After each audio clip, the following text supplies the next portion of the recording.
Muy bien, muy buenas tardes.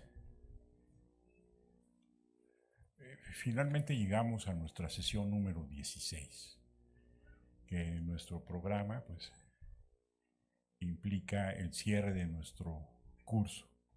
Ha sido, para usar la frase usual, un largo y sinuoso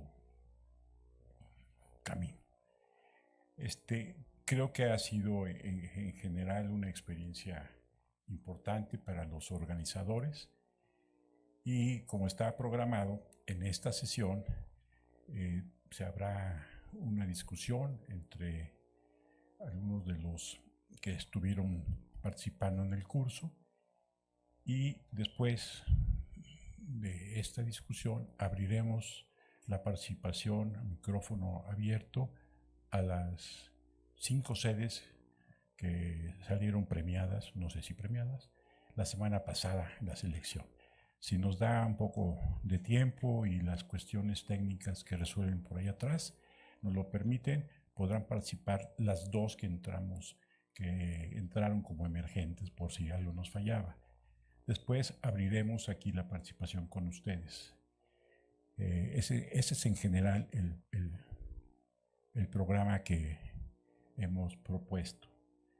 Antes que nada, en nombre del doctor Ordorica, les ofrezco una disculpa en su nombre por no estar acompañándonos. Está sintiendo los efectos de una fuerte gripa. Intentó venir, pero le recomendamos que mejor. Lo vimos tan mal que mejor, Imanol, venos por la televisión y luego nos criticas, ¿no? Y nos dices que nos salió mal, ¿no? Como acostumbras.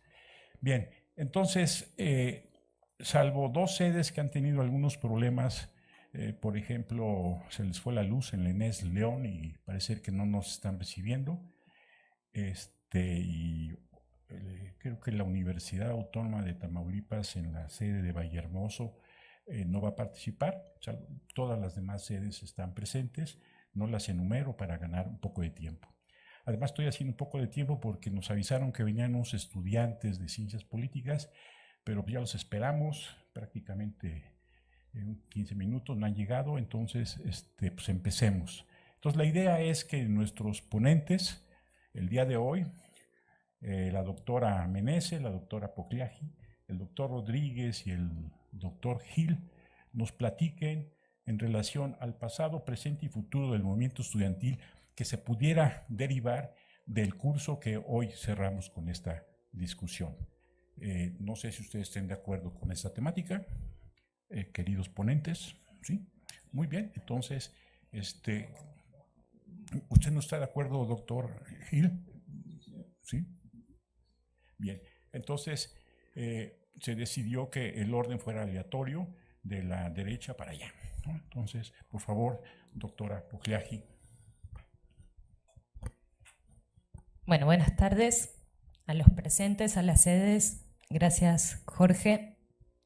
Me da gusto estar en el cierre de este curso que, bueno, ustedes ya me vieron, hice una exposición en una de las sesiones, pero además participé, vine a escuchar a la mayoría de los y las ponentes. Es un curso que en particular me enriqueció mucho, aprendí muchísimo durante este semestre, y lo que me gustaría contar son algunos puntos con lo que me quedo o que me hicieron reflexionar estas sesiones.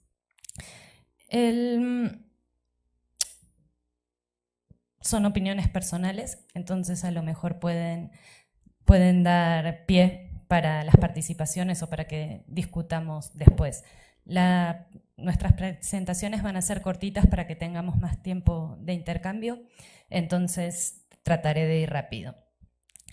A lo largo del curso lo tuvimos dividido en 4 módulos, como distintos momentos de movilización estudiantil a lo largo de 100 años, y fuimos viendo distintos movimientos con demandas diferentes, formas de organización distintas, en espacios y tiempos distintos.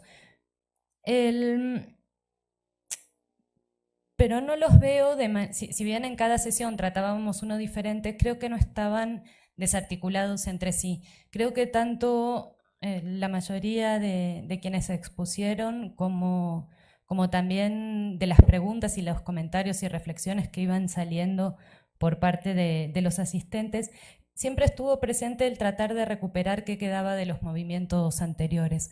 Entonces eso me hizo pensar un poco en que no son estallidos aislados que surgen en algún momento, sino que hay algo que se va sedimentando o que va quedando de movilizaciones previas que van nutriendo a las posteriores y que por supuesto van haciendo cambiar a los propios movimientos y a las instituciones, a las universidades, en las que están insertos estos movimientos.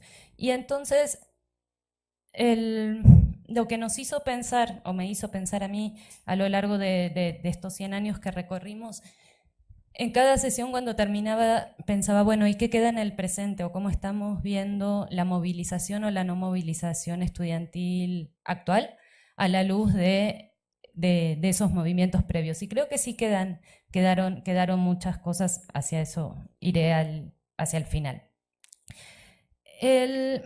Creo que otro elemento que me hizo pensar a mí es pensar a los movimientos, que deberíamos pensar a los movimientos no como una cosa, como algo dado, como un hecho en sí, sino como un proceso, porque a pesar de que en algún momento pueda haber un reflujo o pareciera que desaparece, aunque desaparezca, no desaparece del todo. En esos espacios de movilización vemos agencia de los sujetos, vemos construcción de identidades y sí hay estructuras que están presionando y que van condicionando la acción de los sujetos, pero aunque las estructuras permanezcan, la movilización en algún momento caiga, creo que los sujetos que participan de esos movimientos ya no son los mismos antes o después de haber pasado por esos procesos.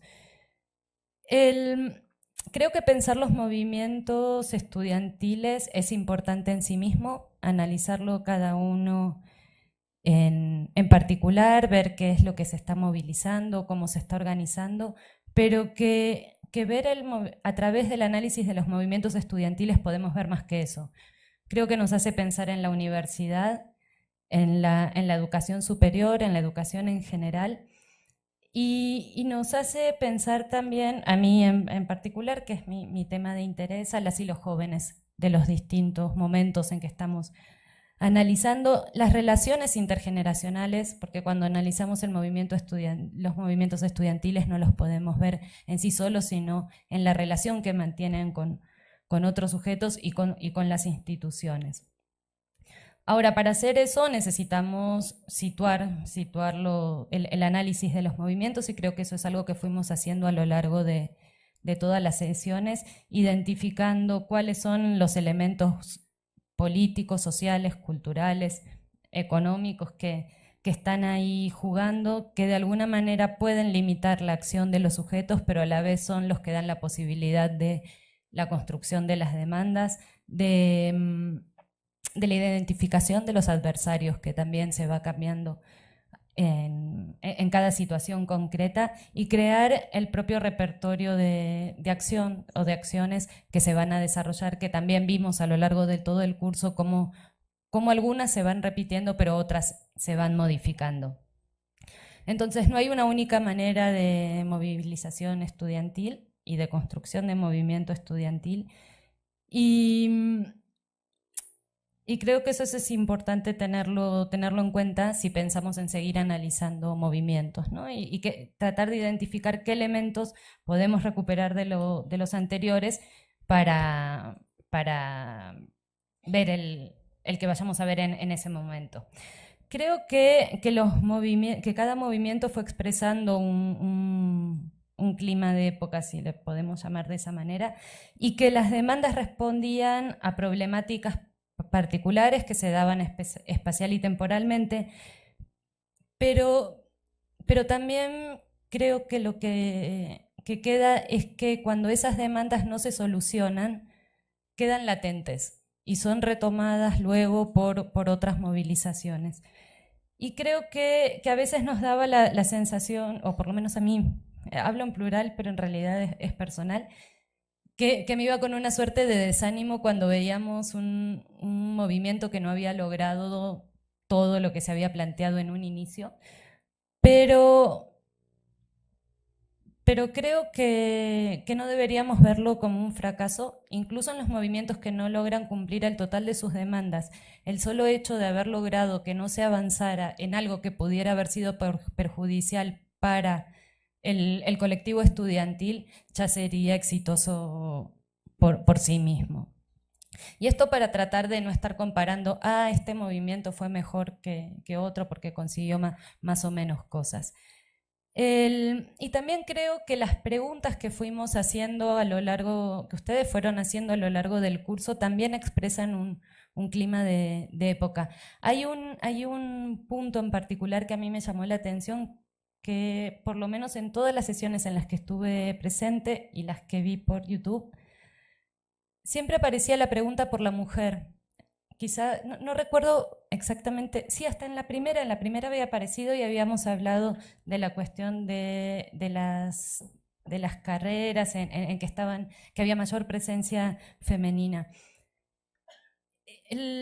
Vimos como a lo largo del siglo la presencia femenina se fue incrementando, siempre estuvo, o pareciera por lo menos o parecía en las exposiciones que estaba, o que no existía, o que existía de manera minoritaria. Es posible que así fuera, puede estar vinculado, supongo, con la presencia femenina en la universidad, ¿no? Si era minoritaria, también sería lógico que fuera minoritaria dentro de la movilización, pero lo que me parece es que también preguntábamos que no es que estuviera ausente del todo, sino que muchas veces nosotros, como estudiosos de esa movilización, no poníamos el ojo en ese elemento. Y creo que hoy sí nos estamos preocupando por eso, si no, no hubiera salido en cada una de las sesiones la pregunta, bueno, ¿y qué de la mujer?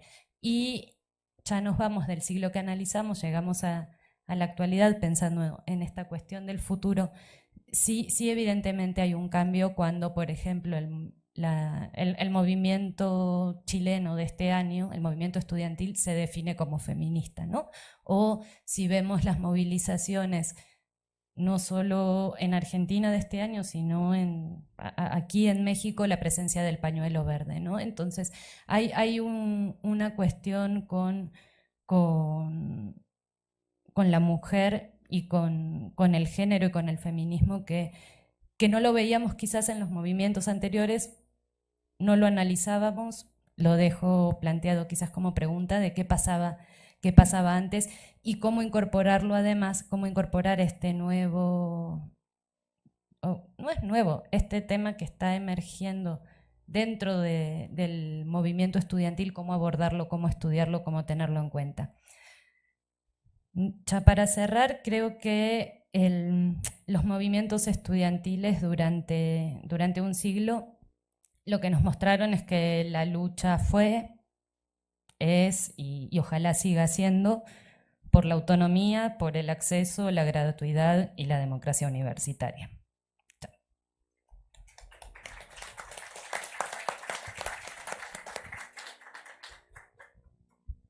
Doctor. Sí, señor. ¿Qué tal? Muy buenas tardes a ustedes, a quienes están aquí, a las sedes. Yo quisiera decirles que en esta ocasión, y en casi todas las ocasiones, en el curso, cuando he venido como estudiante, pero especialmente en este, porque yo no sabía de movimientos estudiantiles.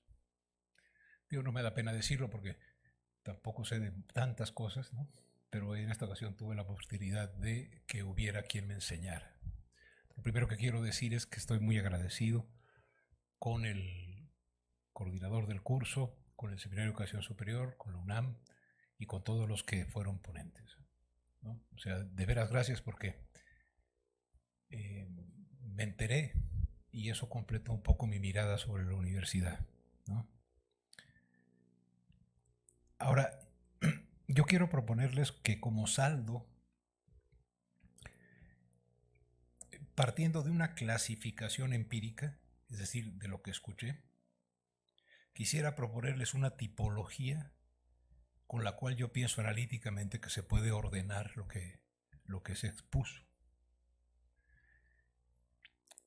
No alcanzo todavía a hacer los casilleros o las casillas de la matriz, pero pienso yo que uno puede distinguir a los movimientos estudiantiles que estudiamos en una dimensión. ¿Son movimientos porque se movilizan o son organizaciones estudiantiles que se movilizan?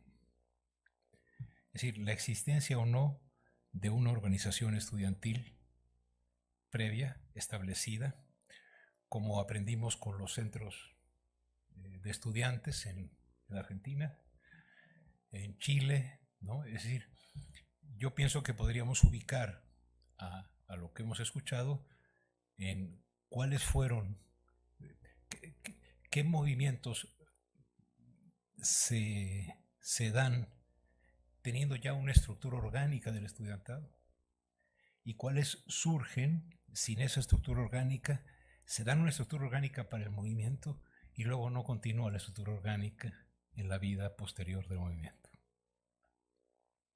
Esa sería una posibilidad. Yo creo que ahí sí podemos poner a varios, ¿no? Puede haber pejelagartos, ¿no? No por mañana, sino por estas cosas que encontraban en Linneo y todos los biólogos de especies fronterizas, ¿no? Otra línea en la cual podríamos ubicar a los movimientos es aquellos que tuvieron como objetivo demandas internas a las universidades, demandas que tuvieran, como decía Leti ahora, autonomía, democracia, acceso, y aquellos que al interior se restringieron a cuestiones estudiantiles y aquellos que incluyeron demandas más allá de los intereses estudiantiles, del claustro estudiantil, digamos, de la clase estudiantil en la vieja universidad o de la corporación de los estudiantes, y fueron más allá hacia la conformación de la universidad. Y otros movimientos que fueron totalmente hacia la sociedad, sin demandas académicas, sin demandas escolares, sin demandas internas, ¿no? El 68 mexicano me parece que es muy claro, es un movimiento. Ahí se van conformando como las casillas, ¿no? ¿Qué haría yo con el 68 que escuché? Ese fue por video, porque andaba, si no estuve aquí con Cermeño, con ella, ¿no? Yo diría, a ver, el 68 me parece que es un movimiento que no tiene una estructura previa, como las que tenían en otros sitios, y que es fundamentalmente una expresión, una explosión hacia el exterior. Surge de la universidad, pero no tiene demandas académicas o demandas de organización en la universidad. Tiene demandas más amplias, incluso algunas son demandas que no se dijeron, pero que se sentían, que eran como gritos de querer estar, ¿no? Porque bueno, las demandas expresas del pliego petitorio pedían que renunciaran Nazar y, ¿no? ¿Quiénes eran? Cueto y Mendolea, en fin. Entonces, no, es decir, esa sería otra dimensión. Luego, creo que también podríamos ordenar a los movimientos combinando una tercera dimensión, que es los contextos históricos, es decir, los momentos sociales en que se dieron. Es muy distinto un movimiento estudiantil, me parece, ya sea derivado de una organización estudiantil que se moviliza por una circunstancia, por una demanda, por un hecho, por una cuestión, o un movimiento movimiento movilizador, un movimiento que, digamos, sin ese antecedente, en un contexto histórico en el cual, por ejemplo, está constituida una socialización política que desde pequeño te hace ser parte de un partido, y otra, como en el caso mexicano, en la cual nuestra pertenencia de socialización política, por lo menos la de mi generación, no pasaba por los partidos. Hay países en que pasa por los partidos y los equipos de fútbol y hasta los ligan, ¿no? Estoy con esto nada más dando un ejemplo de cómo el contexto social del momento, pero también la cultura política de los países impregna, y creo que nos permitiría distinguir a los movimientos sociales, a los movimientos estudiantiles. En ese mismo sentido, hay contextos politizados, muy orgánicos, muy organizados en partidos, y otros no. Pero también hay distintos contextos institucionales. O sea, no es lo mismo un movimiento estudiantil en una universidad en la cual hay participación, digamos, de representación estudiantil formal, en la cual no hay nada, ¿no? O sus variaciones, ¿no? Y también, si son universidades, como dirían Imanol y bueno, varios colegas del Centro del Seminario de Educación Superior, si son universidades que producen Estado o son universidades que están centradas en la producción académica, en la producción de artículos, etc. Hay movimientos que tienen relación y otros que no tienen relación con los partidos, que me parece que van a estar ligadas con si las organizaciones estudiantiles son preexistentes o existentes, pero también si en los movimientos sin organización previa influyen los partidos y hay una lucha por buscar la hegemonía de algún partido en ellos. Y también hay una dimensión cultural, le voy a llamar así, hay una dimensión imaginaria en la cual vi que todos los movimientos tenían una leyenda, una narrativa, sí, digamos sí, como una,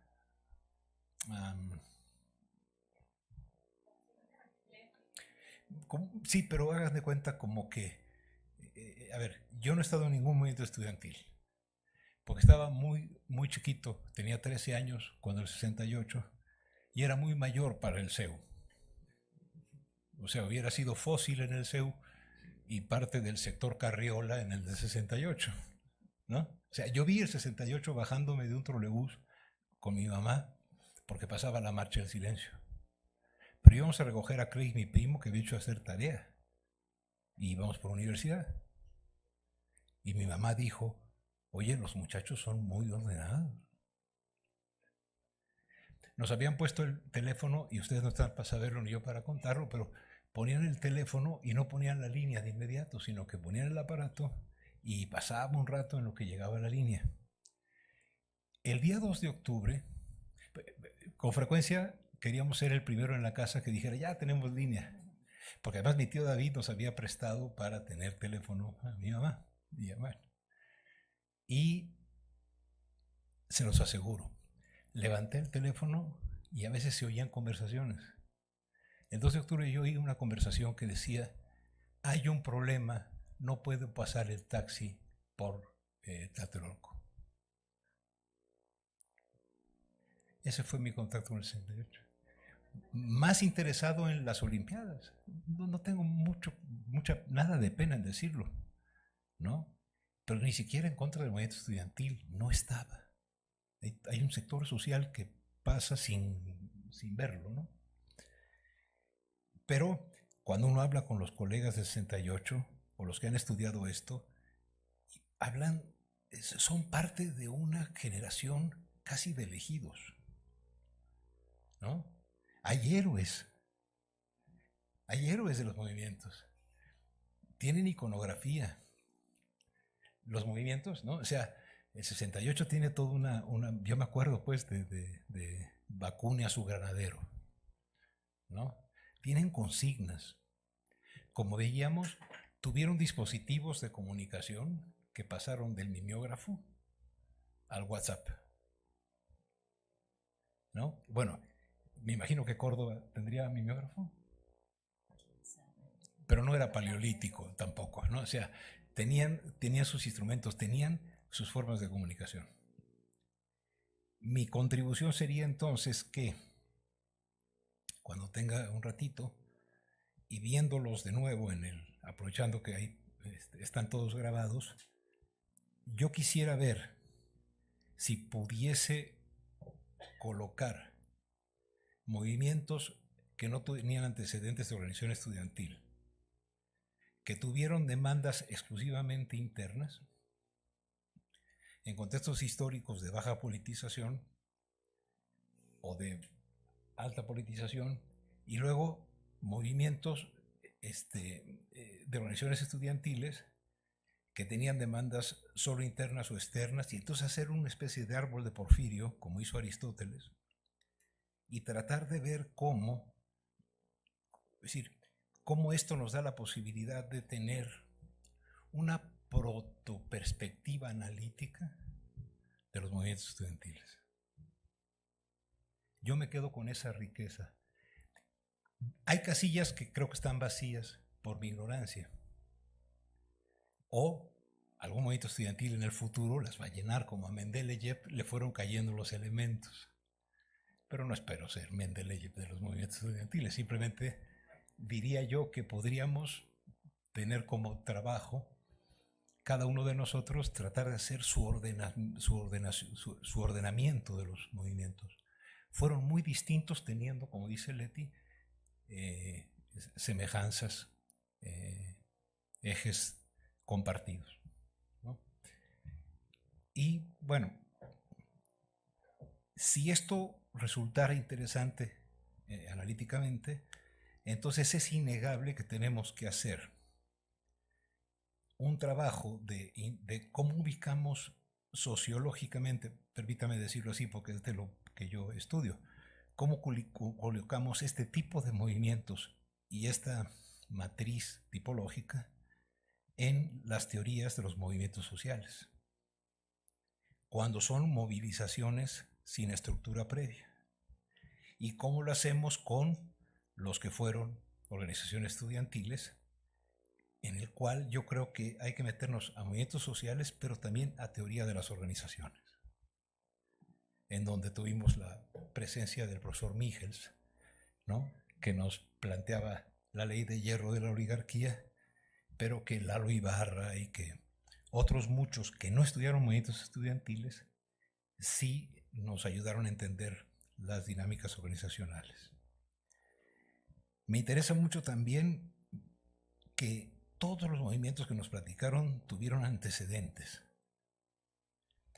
Fue desconcertante cuando en la primera ocasión nuestro primer conferencista, muy interesante en términos del movimiento de Córdoba, arrancó diciendo que los movimientos estudiantiles tenían como característica que no tenían antecedentes ni nada, sino que de repente surgían.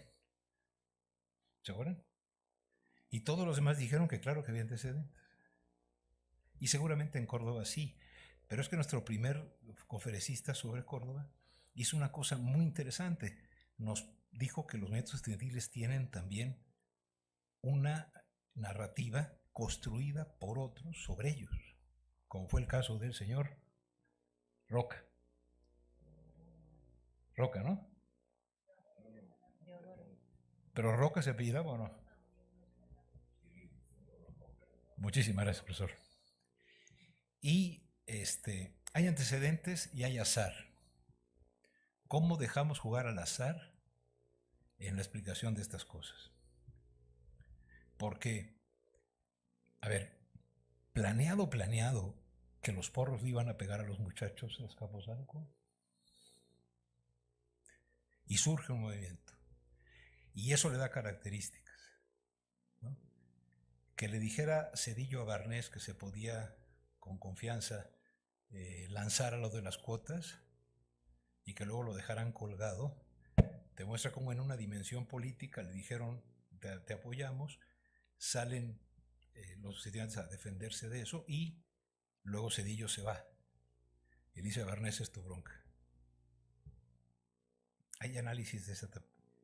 Y creo que todos debemos reconocer que nos hizo falta algo que ayer Alberto Arnaut nos hizo ver y que creo que tenemos que meter en nuestras cabezas.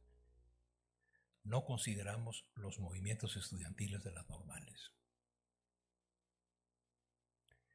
Seguimos teniendo, creo, una mirada de movimiento estudiantil en las universidades. Hay un libro que hicieron tu director de tesis de la Garza, Tomás Egea y Luis Fernando Macías, que les recomiendo, que se llama El otro movimiento estudiantil. Hubo una cantidad de movimientos estudiantiles en los estados que quedaron soterrados por la relevancia mediática y de un país centralista como es el 68. Y quizá también su vínculo con otros movimientos como ferrocarrileros, como otros. Como ven, lo mejor de un curso es salir con chamba, con preguntas y con esta cuestión que le voy a trabajar, y por supuesto que le voy a pedir ayuda a Leti, a Marcela, a todos los que pueda alcanzar para ver si me queda bien la tipología. Será para uso personal porque seguramente va a estar llena de huecos, ¿no? Pero me van a ayudar a hacerla. Y yo otra vez reitero mi agradecimiento.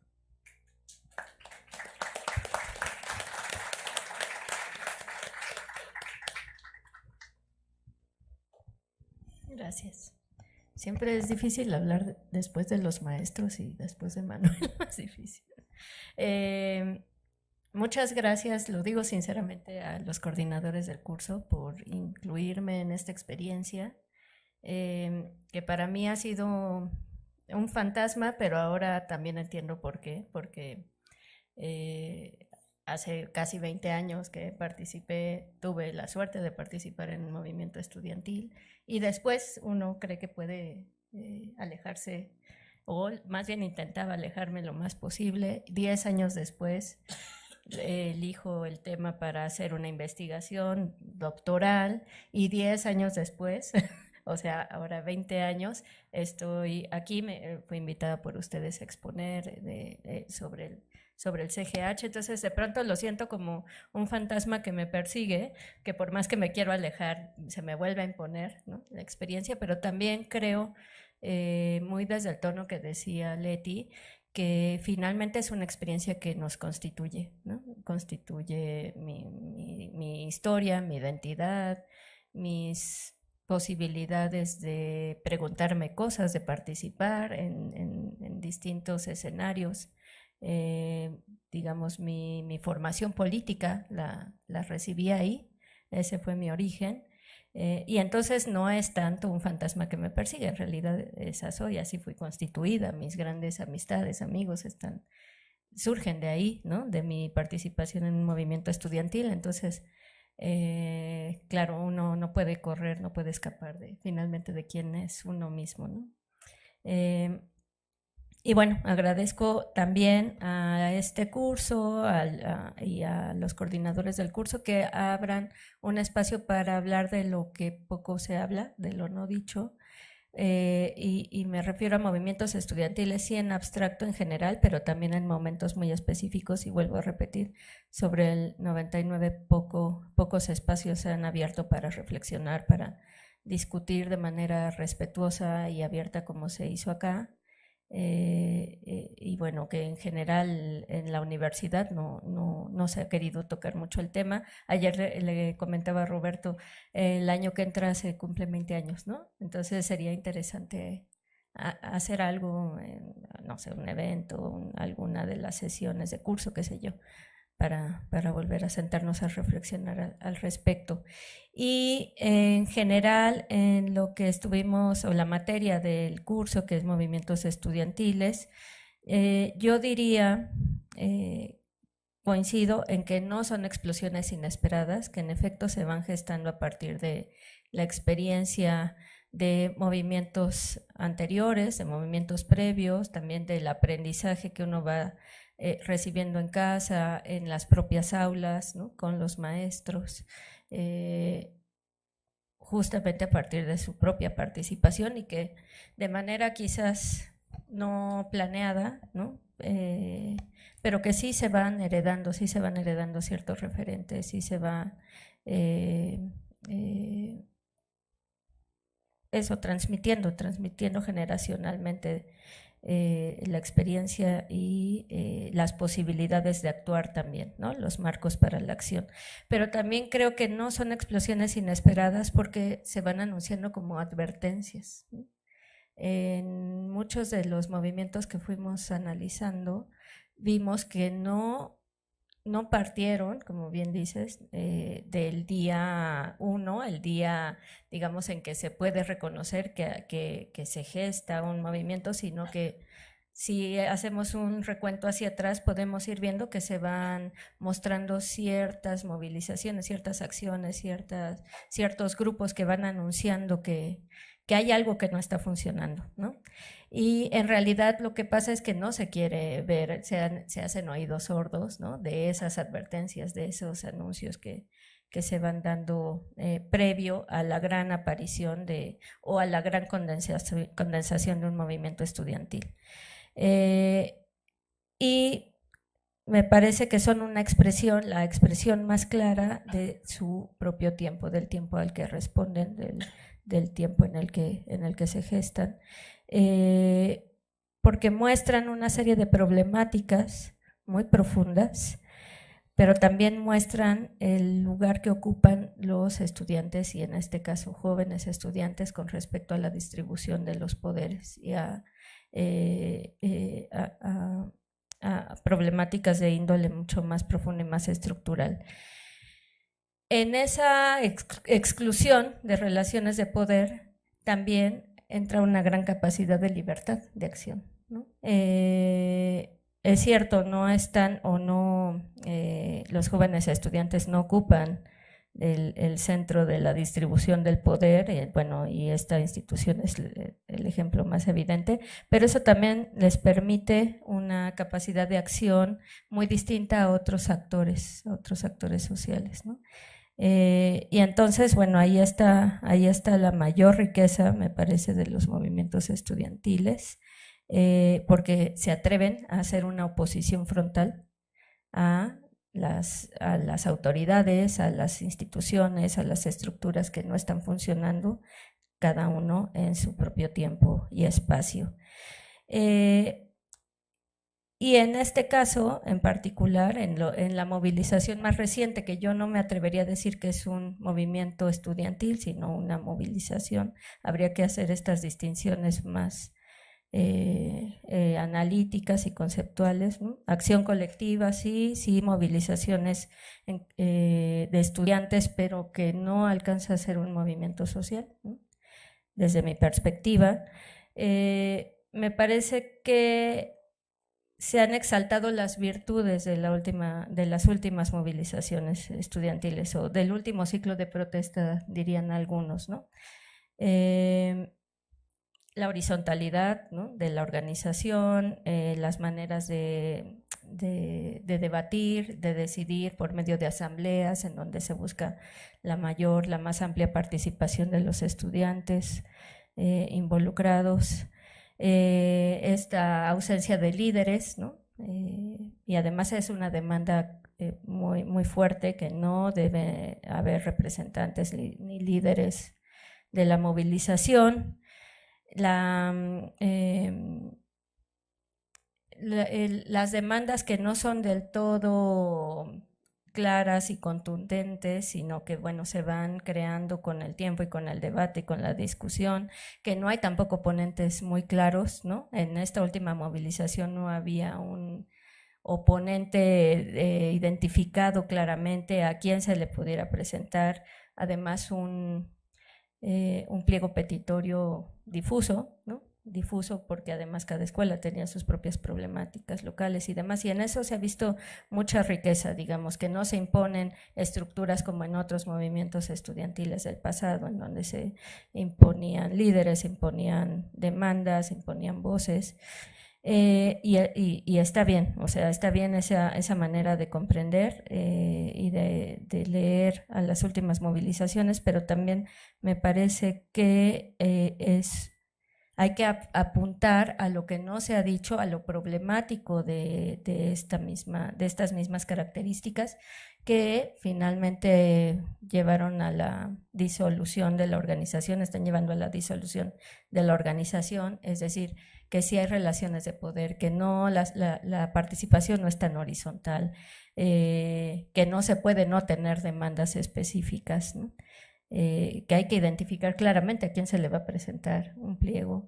Esta, por ejemplo, la idea de los medios y del acceso a redes, yo diría que reproduce también relaciones de desigualdad, porque no todos los estudiantes tienen acceso de la misma forma a redes y a redes sociales y a medios de comunicación, y que se imponen ciertas voces. En este caso se impone la demanda del género, que también, insisto, está bien, ¿no? Y la dimensión de género que está atravesando, que está cruzando todo el análisis, todas las discusiones, pero también creo que hay una dimensión de clase que no se está analizando y que desde mi punto de vista apareció claramente desde el Yo Soy 132.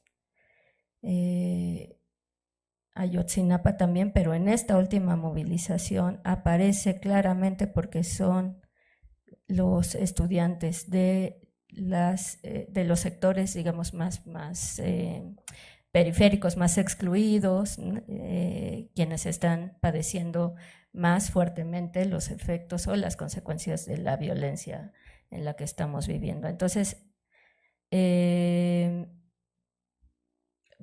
digamos, cómo se van imponiendo interpretaciones y lecturas de los movimientos estudiantiles queda evidenciado justamente para mí en esta última movilización. Hay lecturas, hay interpretaciones hegemónicas de cada uno de los movimientos, ¿no? Y bueno, en el 68 no se diga, este año es la cumbre de la manera de interpretar un movimiento estudiantil, pero hay muchas otras dimensiones, otras preguntas que es necesario seguir abriendo, tanto de los movimientos del pasado como lo que estamos presenciando actualmente. Y yo apuntaría a la necesidad de analizar los movimientos estudiantiles desde estas otras dimensiones poco, no hegemónicas del análisis. Bueno, gracias.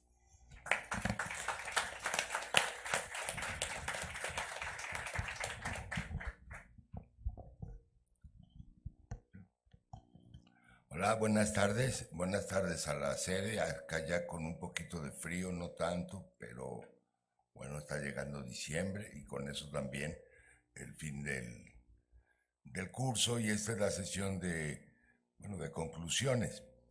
Cuando nos planteamos en el seminario hacer esta programación, tenía un propósito más bien conmemorativo. 100 años de Córdoba, 50 del 68, pero durante el año han ocurrido en México, en otras partes del mundo, expresiones de movimiento estudiantil que han dado al curso mismo y desde luego a nosotros, los que hemos participado en él, pues otro significado y otra dimensión en la que por fortuna lo conmemorativo está cediendo el paso a contar con elementos de contexto histórico y de explicación que permiten ya desde la lectura del presente tener una perspectiva quizás más amplia o al menos más y mejor informada del significado de los movimientos estudiantiles, o en todo caso más oportuna. Y esto es quizás así por la, digamos, cíclica presencia, no sé si cíclica, pero constante o continua presencia de movimientos estudiantiles que surgen, se desarrollan, a veces ganan, a veces pierden, justamente en condiciones de complejidad social. Hoy en el mundo vivimos un momento realmente crucial en que están por definirse cosas trascendentales. Prácticamente en ningún país de América Latina es válida la afirmación de estabilidad, de paz social, de crecimiento económico, de alternativas de desarrollo. Ese es el mundo en el que estamos viviendo hoy. Y no es de extrañar que en unos países y cada vez de manera más generalizada tengan expresión este tipo de movilizaciones, entre otras las de los estudiantes.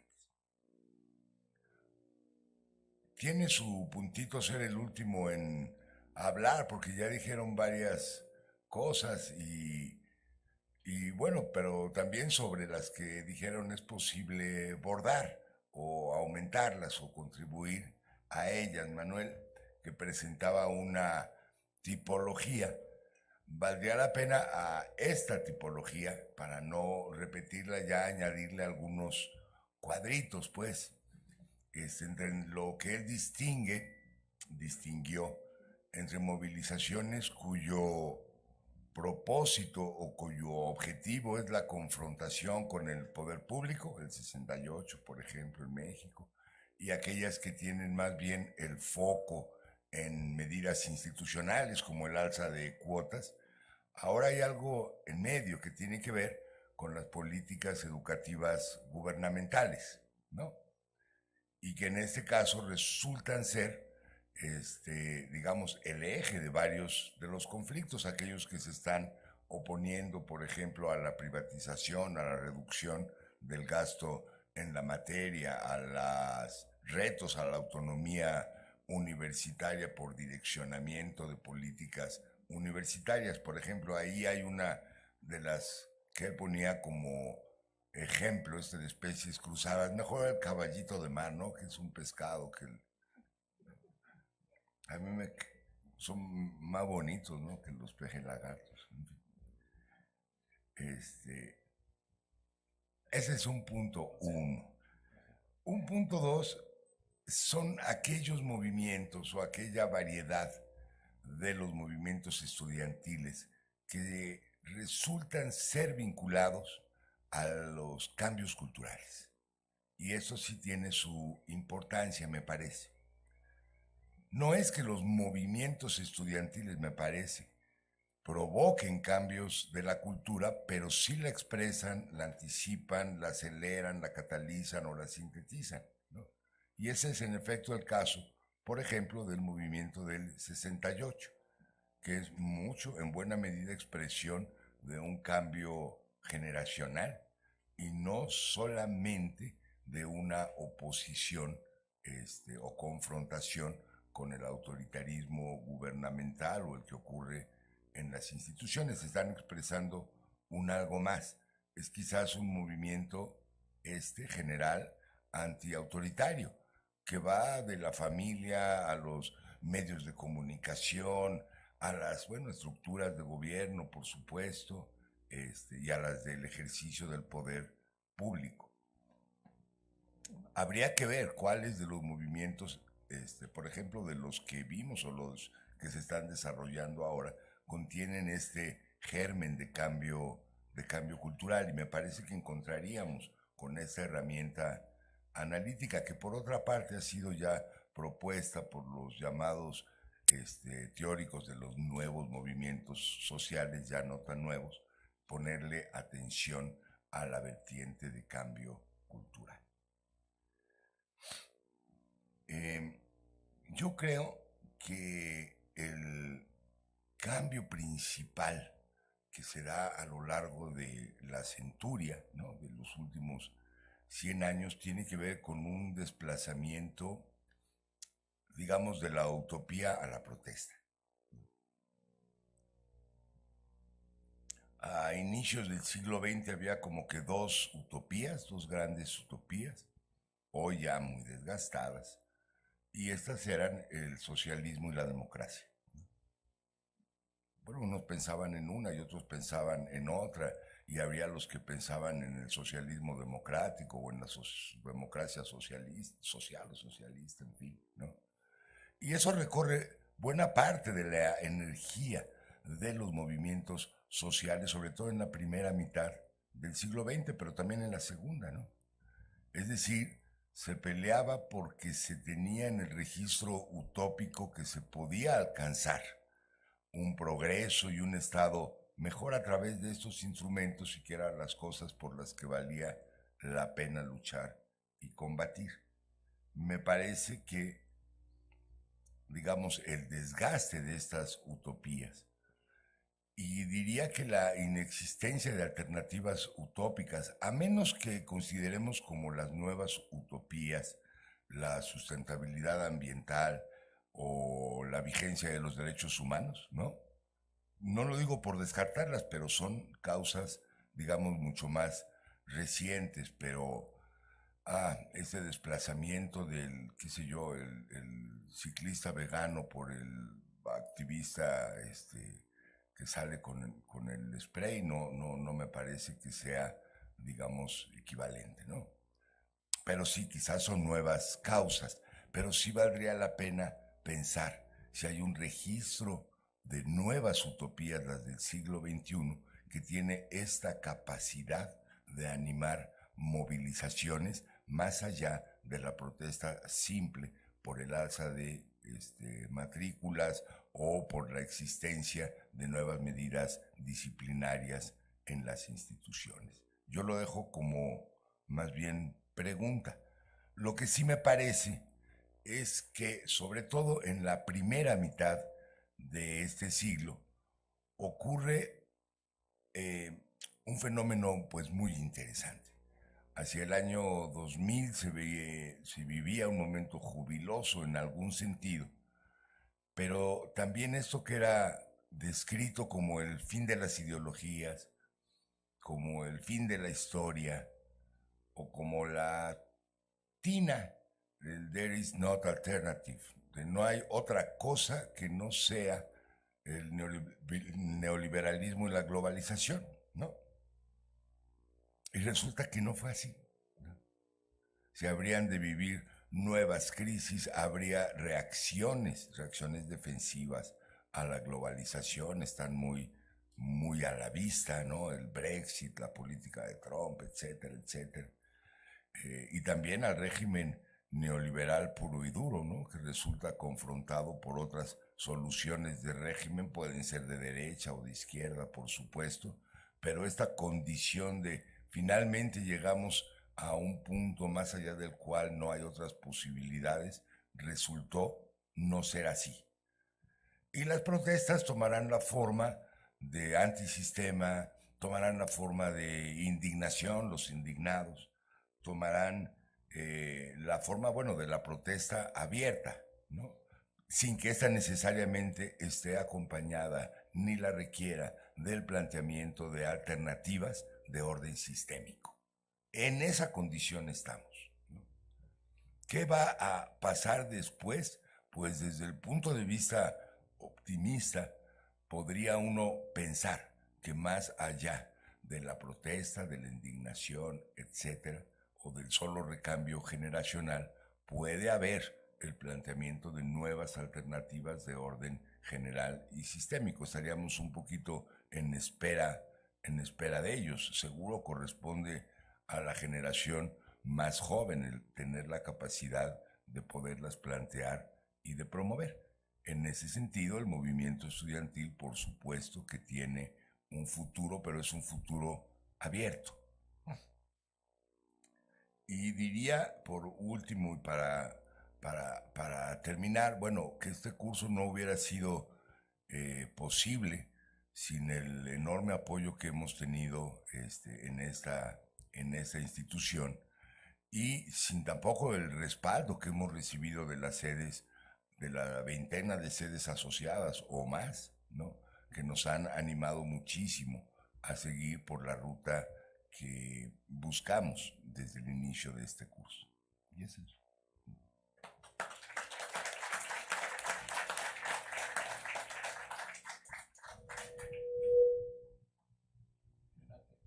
Bien, todo un cambio fuera. Houston.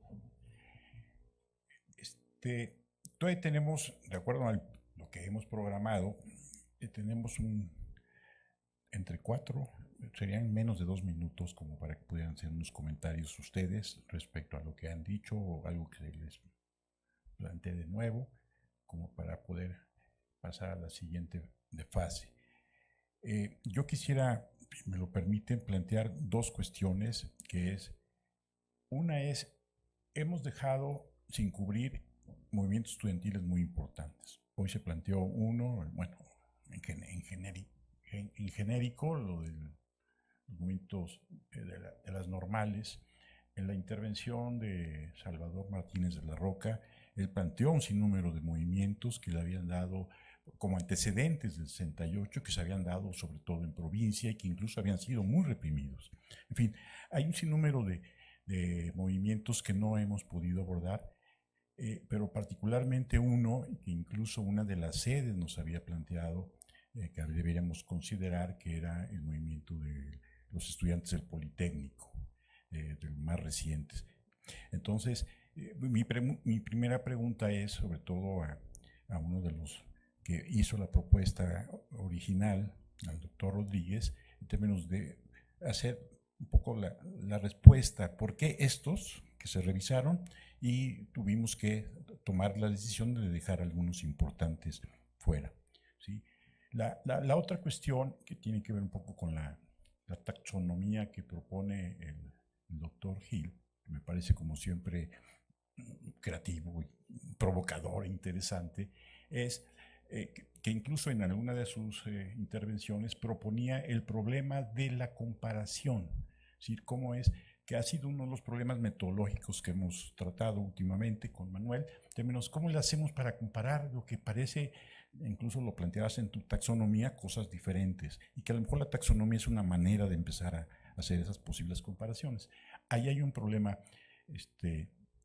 importante. Y por último, un comentario así como personal en términos de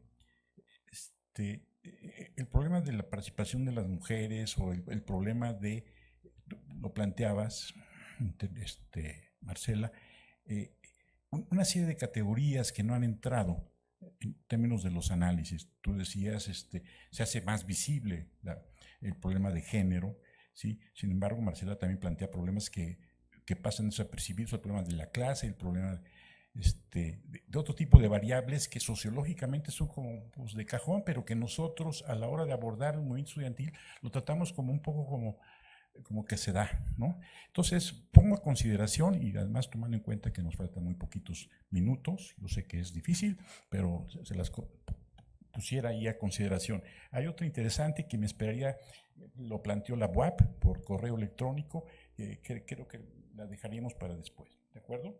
¿Sí? Todos como quieran contestar. Bien. Es muy interesante la propuesta de Manuel. Para variar, nos pone a discutir. Yo no soy partidaria de las tipologías, ahí luego después podemos pelearnos, pero si me olvido de las tipologías, sí me parecen más que pertinentes las dimensiones, y quizás si no lo planteamos como tipologías o buscando los cruces, no nos queden esos huecos, sino que, bueno, si vamos a estudiar, o te planteas tú, voy a hacer una propuesta para estudiar movimientos estudiantiles y voy a ver si tienen una estructura orgánica, si tienen antecedentes o no, si hacia dónde o cuáles son las demandas que se construyen, la cuestión de los contextos, el vínculo o no con partidos políticos y la dimensión imaginaria. Creo que podemos ir viendo cómo se van articulando para cada caso concreto y nos da la libertad de poder incorporar otras dimensiones que a lo mejor no teníamos en cuenta, que ahora Jorge decía, bueno, que ya habían mencionado la cuestión del género, Marcela la de la clase, una dimensión que agregaría hoy, pero quizás no sea pertinente para otro movimiento, otros contextos, sería la violencia, pero además haría un énfasis mayor en el otro, en la construcción del otro, en quienes Marce decía que la movilización de este año tuvo dificultades para identificar quién era ese otro contra el que voy a ir. Al paso del tiempo se va construyendo ese otro, pero hay veces que se vuelve difícil. Si yo quiero hacer una demanda contra la violencia, ¿a quién le reclamo? ¿A quién le pido? ¿Hasta dónde? Y por otro lado, ¿a quién le reclamo? ¿Cómo va a responder ante una problemática que es social, que no es estrictamente educativa, como planteaba Manuel, y que nos vuelve más difícil el análisis, por supuesto, pero más que plantearlo como tipología, dejaría abierto a que pensemos en cuáles son esas dimensiones de análisis que tenemos que tomar para los casos, para cada caso concreto. Por supuesto, ampliar la consideración de que los estudiantes no son solo los universitarios.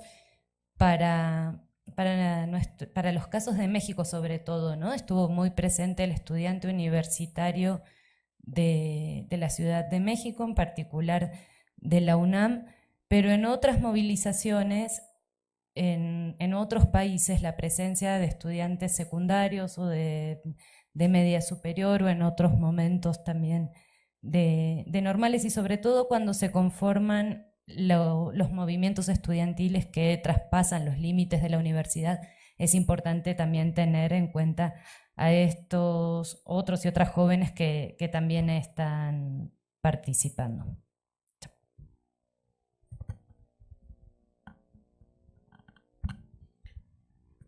Sí, yo renunciaría totalmente a la tipología, a cambio, sí. No, a ver, creo que lo que es importante, a ver, a mí me enseñaron que hacer sociología era el esfuerzo por cambiar nombres propios por dimensiones analíticas. En la lógica weberiana, una sociología sin historia es un montón de estadísticas e indicadores. Y una historia sin sociología es una novela, ¿no? Jugaba con eso el profe Weber.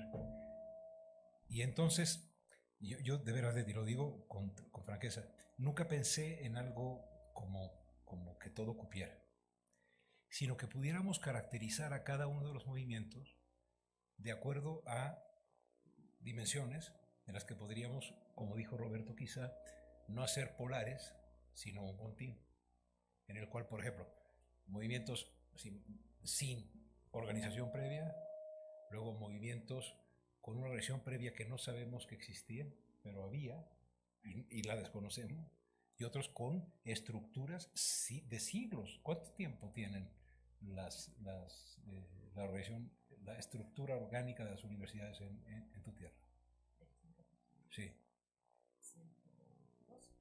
Más de 100. Son previos al movimiento del 18. Entonces imagínense, pero a lo mejor en el 68 jugaron las casas del estudiante. No sabemos. Entonces yo creo que más que pensar en el caballito de mar, me gusta muchísimo más que el peje lagarto. El peje lagarto era un homenaje a la cuarta transformación y lo echaste a perder, ¿no? Pero bueno, es que tenemos ahí una diferencia de qué vamos a ver mañana, si la toma de posesión o el partido de las chicas contra España para el Campeonato Mundial Femenil. Es una cosa entre nosotros. Pero a ver. Sí, me acerco al micrófono. No, lo que quiero decir es, sería bien suave que algunos de los trabajos que hagamos nosotros, los que fuimos estudiantes de este curso, fueran propuestas de dimensiones. Y que pudiéramos a cada movimiento decir, a ver, este movimiento, que tiene su historia, su relato, su leyenda, analíticamente se caracterizó por esto. Si hay algunos que se parecen o no, permite la comparación.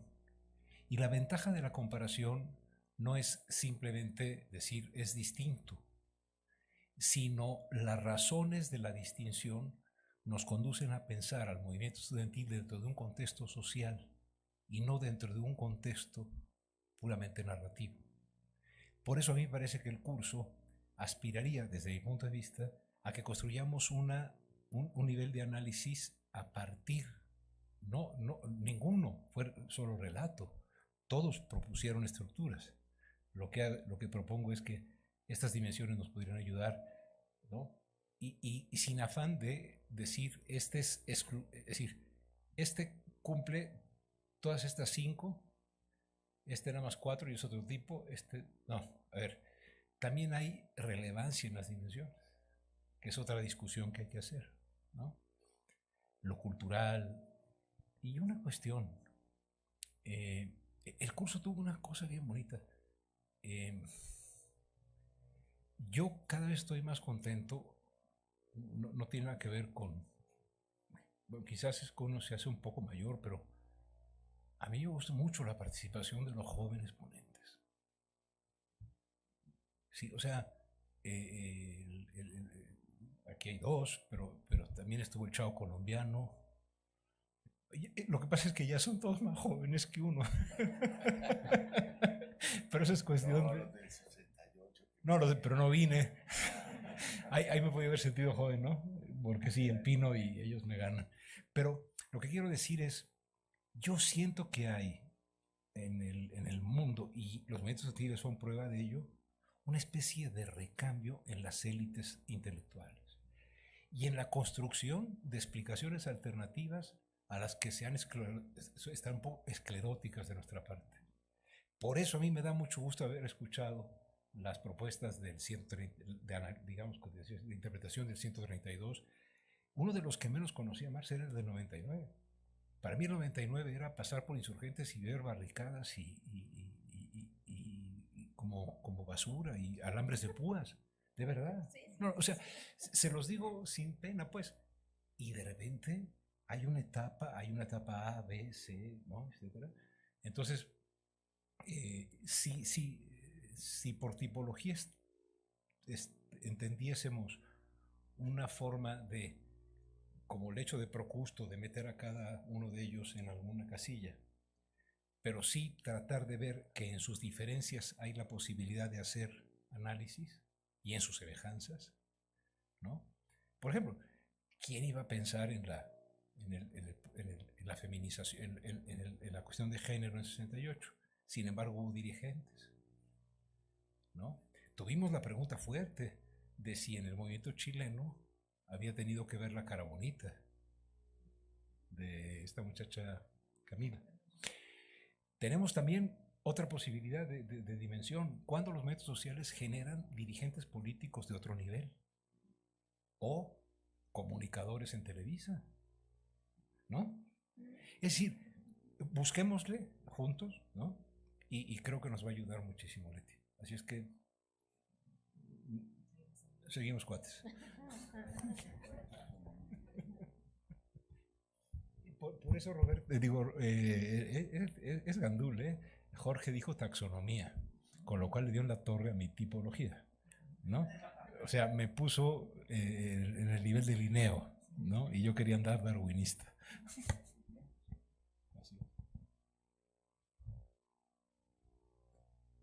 Digo lo de las dimensiones.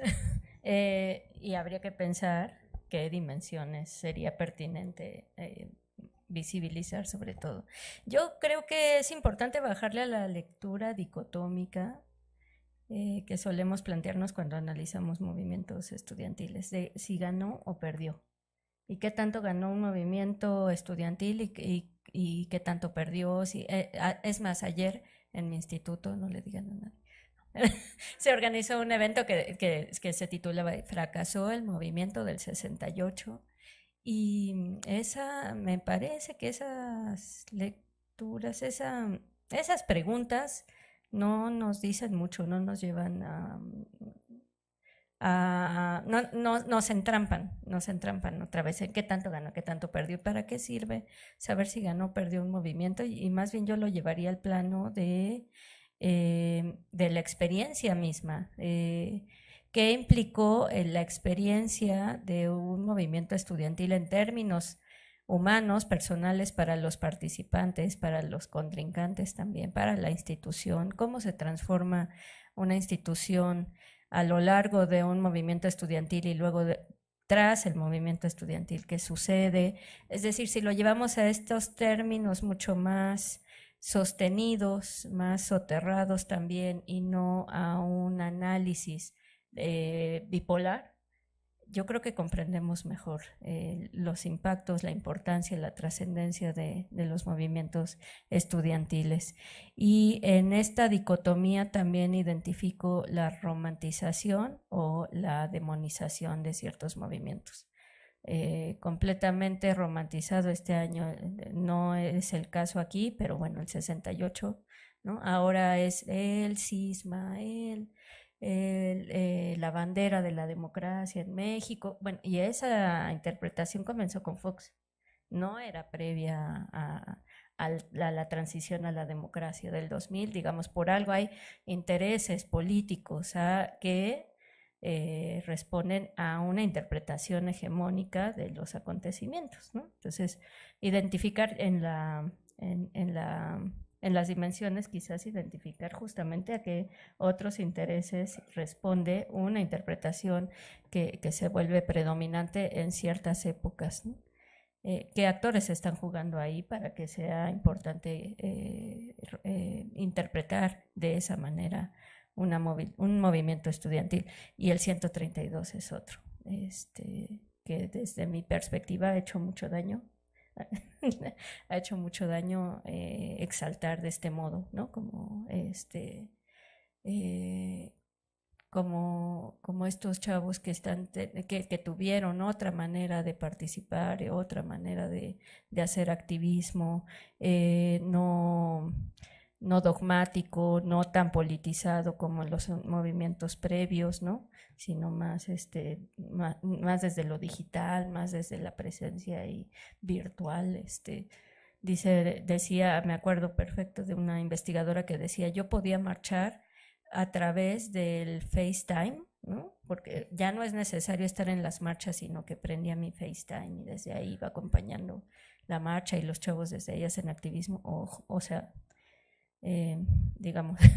Y por otro lado, la demonización de otros movimientos, ¿no? El 99 en particular, claro, y del 86 también en su momento. Entonces, bueno,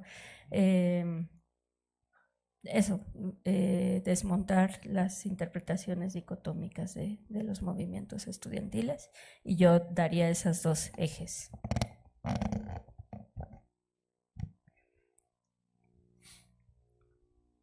Pues ya no sé qué hacer con el árbol de Porfirio, el hecho de Procusto, el cubo de Rubik, no sé. Lo bueno es que hay una pregunta práctica, y esa sí la puedo contestar porque es una pregunta práctica.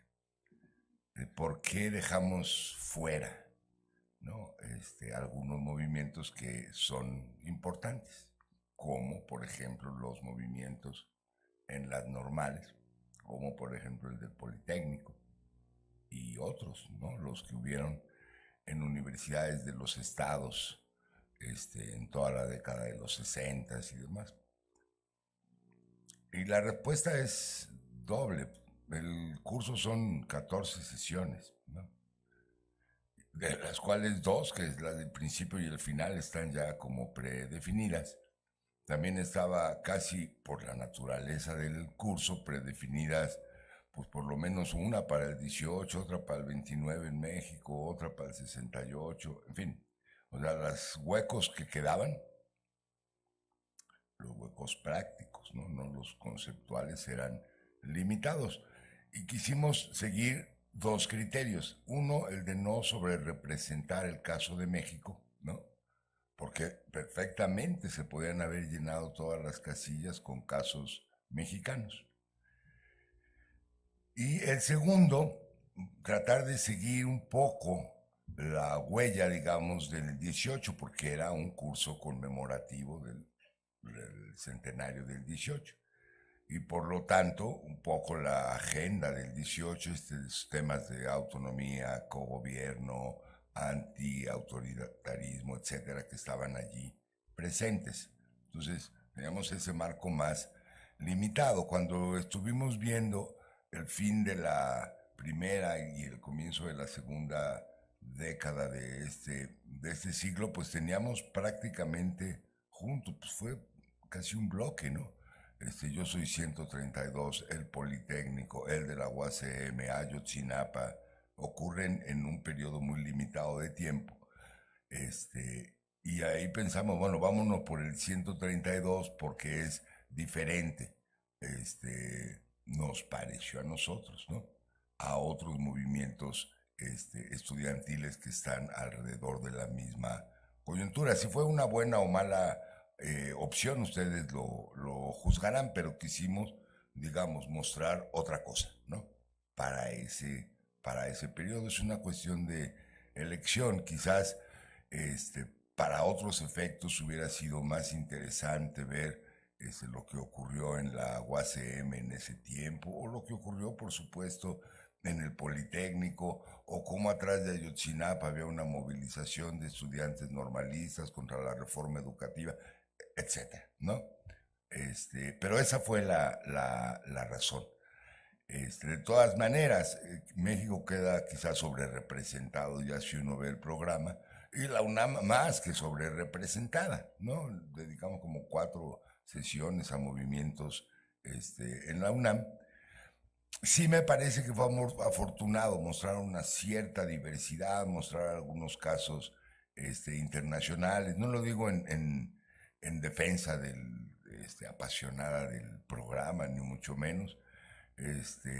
Pero eso fue un poco lo que pudimos hacer y esa es la intención que estuvo detrás de la programación. El hecho de Procusto de las 14. Ese es el hecho que hay que cortarle las piernas. De hecho, ese fue el hecho de Procusto, ¿no? Entonces, quien lo aplicó fue Roberto, bueno, junto con, ¿no? Entonces, y Manuel que no haga mofa de...